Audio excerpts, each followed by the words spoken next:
Hey guys, welcome back. In today's video, I'm going to be going over my final prediction for the 2020 Senate map. What I'm going to do is focus on the races that I think are something in the range of being competitive. So I already filled out 9 safe seats for the Democrats, which gets them up to 44, and I've filled out 10 safe for the Republicans, which gets them up to 40. And then I think there's 16 Senate races that are somewhere in between that warrant a little bit more of a discussion. So I'm going to start out west, work my way back east.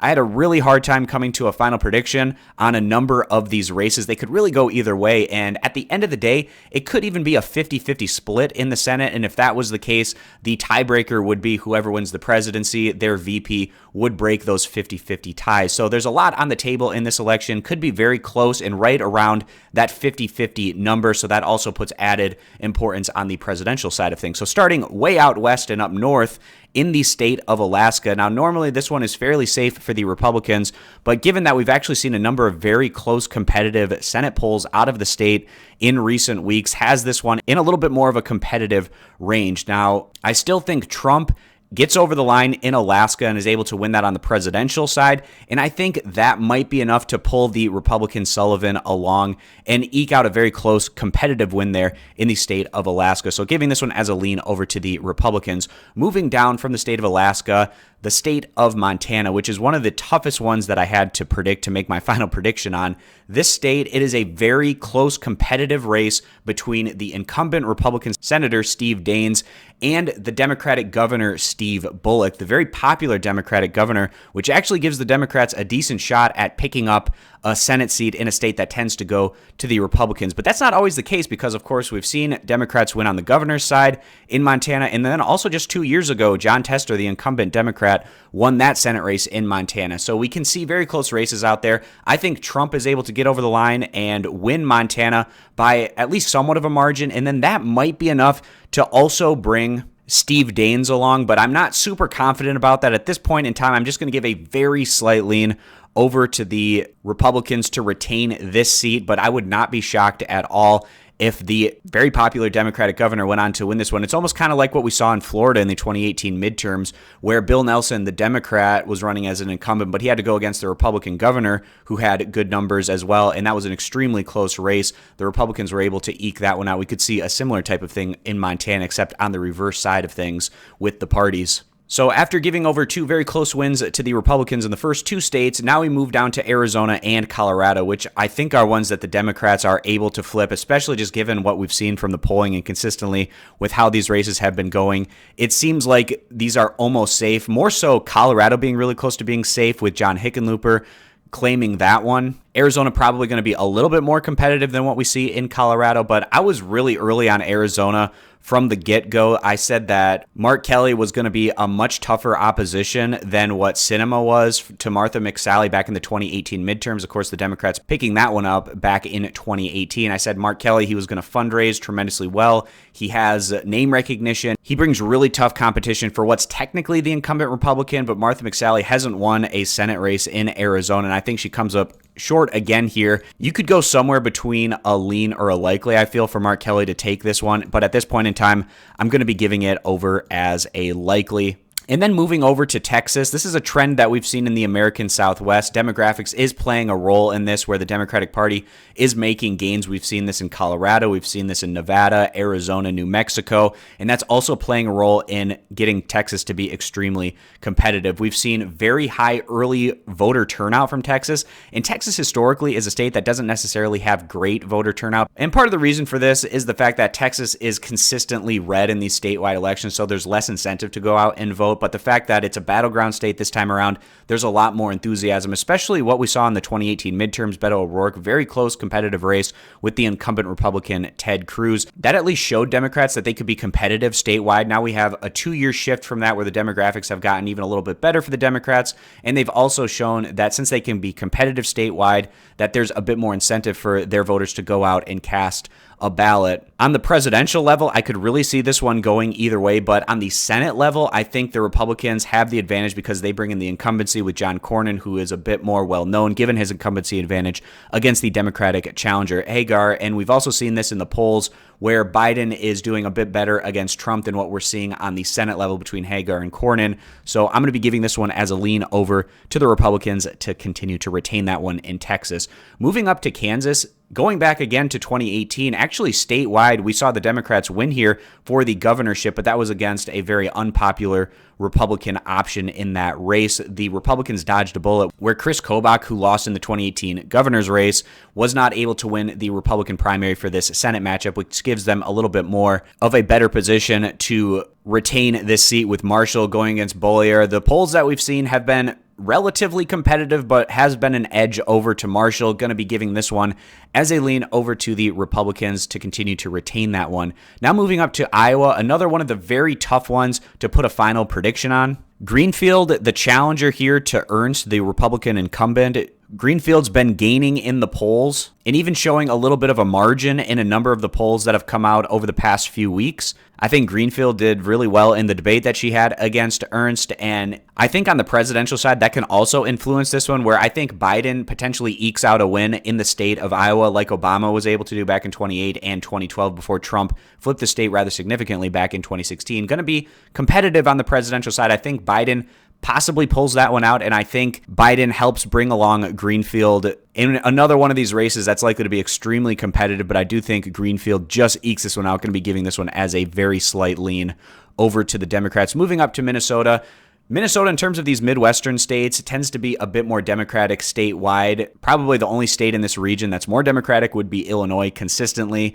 Minnesota, it was a clean sweep for the Democrats statewide back in 2018. Tina Smith running again for this Senate seat in 2020. I think this one is just a step below being safe. And then we move a couple of states over to Michigan, and I think the Michigan Senate race is going to be a little bit more competitive than what we see in Minnesota. The polls have shown this relatively competitive in that single-digit range, but the incumbent Gary Peters has had a consistent lead in the polls that we've been seeing. Now, John James, he ran in 2018, what was a very strong midterm result for the Democrats, and we saw this a lot in these Midwestern states, but John James was able to pick up some name recognition in those 2018 midterms, and he actually did a little bit better against the incumbent Democrat Debbie Stabenow in 2018 than I thought he was going to do. He has a similar type of challenge this time around, and what I really think helps the Democrat Peters go on and continue to retain this one is that Michigan now has straight ticket voting. People are just going to fill out that Democrat bubble, and I think that Biden goes on and wins this on the presidential level. I think that carries down and helps Peters get across the line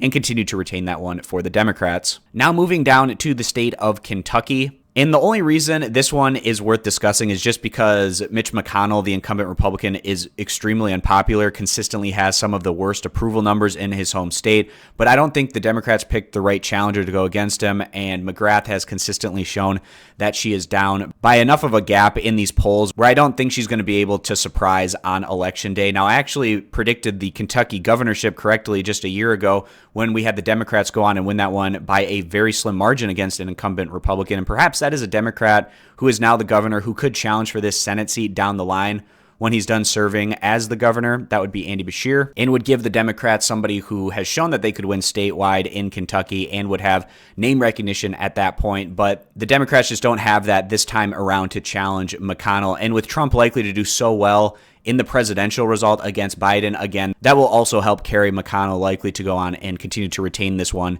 in Kentucky. And moving down into the Southeast, Alabama, the only reason it's worth discussing is because it's an actual incumbent Democrat with Doug Jones. He was able to win that special election against Roy Moore. Very different this time around. Trump likely to win Alabama by a very good margin over Biden. And even if you didn't have that presidential result, likely elevating the chances of the Republicans in the state. This is one of the most partisan states in all of the country, very Republican leaning. I'm only going to give it as one step below safe just because Doug Jones actually has decent approval numbers. He's above water in the state of Alabama. But at the end of the day, I see Tuberville picking this one up for the Republicans. And Georgia is another one of these states that I had a really hard time coming to a final prediction on. Really, the toughest ones that I had to make were probably between Montana, Iowa, and these Georgia results. So the Georgia regular Senate race is between the incumbent David Perdue and the challenger Jon Ossoff. There actually have been some pretty positive polling results for Ossoff in recent weeks, and I think on the presidential side, Biden has a really good shot at going on and defeating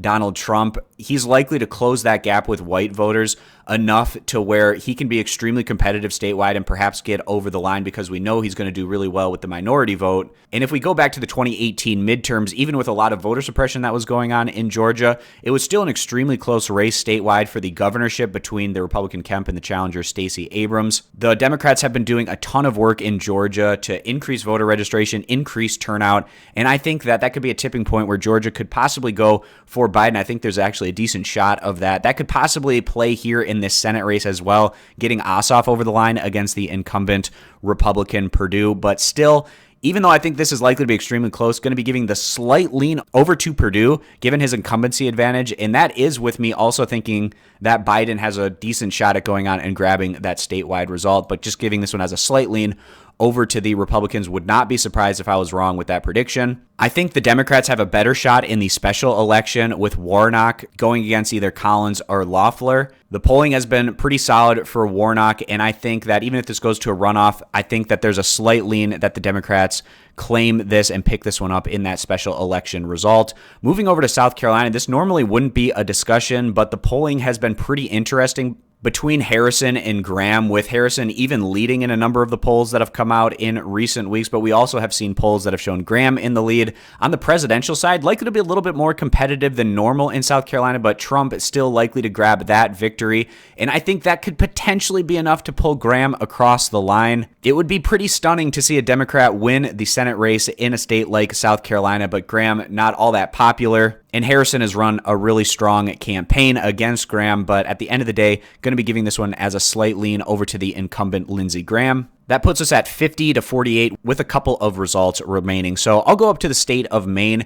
Susan Collins, she has not done much positive work to help herself win this race in Maine over the past few years. Collins actually used to be relatively popular in the state of Maine in terms of her approval numbers statewide, but those have diminished to where now Susan Collins is one of the least approved of senators in their home state, rivaling the terrible numbers that we consistently see from the Kentucky senator, Mitch McConnell. And Gideon, in terms of the polls that we've been seeing, she's consistently had somewhat of a lead in the vast majority of the polls in that head-to-head against Collins. At this point, I'd actually be pretty surprised if Collins was able to pull this one out. And based on the data that we've seen out of this one, especially with how poor those approval numbers have been for Collins, this one seems like it's going to be a pickup for the Democrats, giving that one as a lean over to the Democrats, which gets them up to 51, which gives them the majority in the Senate with one state left. This is another one of these races, almost kind of like Maine, where we've consistently seen the Democratic challenger, and that would be Cunningham in this instance going against the incumbent Republican Tillis, have a little bit of a margin in those polls that we've seen out of the state of North Carolina. It also doesn't help the incumbent Republican Tillis that he has one of the lowest name recognition out of all 100 senators in his home state, and the fact that his approval numbers have consistently been underwater. Cunningham hurt himself with the controversy that he had to work his way through, but even going through that, we still have seen Cunningham leads more often than not in these polls out of North Carolina. I think this one is going to be extremely close.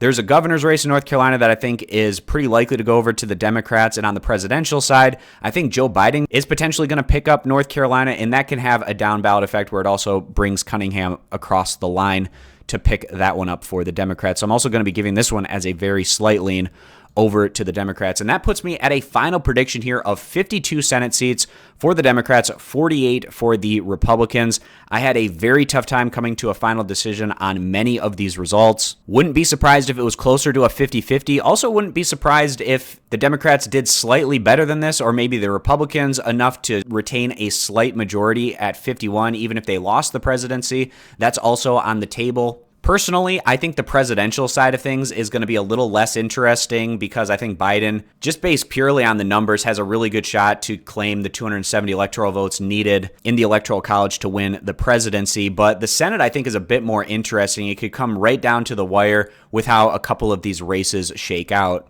But there's going to be a lot of exciting and interesting things going down on Election Day. Can't wait to see those results come in and how these races turn out. I appreciate you guys stopping by. I know I haven't been making a ton of election type videos like I was back during the Democratic primary, but essentially what I do, this is just a for fun channel where I like to put together these videos when I'm really interested about a particular topic. And over the past month, that's been my presidential prediction as well as this Senate map prediction. And if you're looking for more of my election videos in the future, consider clicking that subscribe button, and I'll catch you guys back here next time.